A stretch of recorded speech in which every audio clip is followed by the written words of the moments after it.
السلام علیکم ورحمۃ اللہ وبرکاتہ۔ یہ کتاب ہے علامہ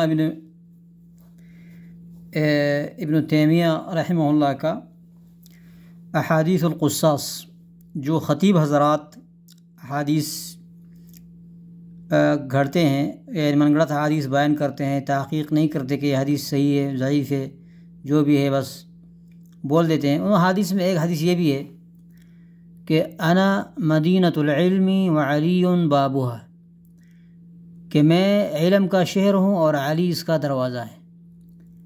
علامہ ابن تیمیہ کہتے ہیں ھذا ضعیف، یہ حدیث ضعیف ہے، بل موضوع، بلکہ یہ من گڑت ہے، عند اہل المعرفۃ بالحدیث، جو لوگ حدیث کو جانتے ہیں ان کے نزدیک، لیکن قد رواہ الترمذی وغیرہ ومع ھذا فهو کذب، لیکن اس کو ترمذی وغیرہ نے روایت کیا ہے، باوجود اس کے کہ یہ ہے جو اس کے باوجود یہ کیا ہے، جھوٹ ہے، یہ جھوٹ ہے، کیونکہ اگر یہ معنی بھی صحیح نہیں ہے، کیونکہ اگر علی علم کا دروازہ ہوتا تو پھر کسی صحابی سے علم لینا ناجائز ہوتا، حدیث لینا ناجائز ہوتا، صرف علی سے لینا ہوتا۔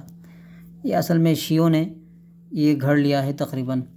واللہ اعلم وما علینا الا البلاغ۔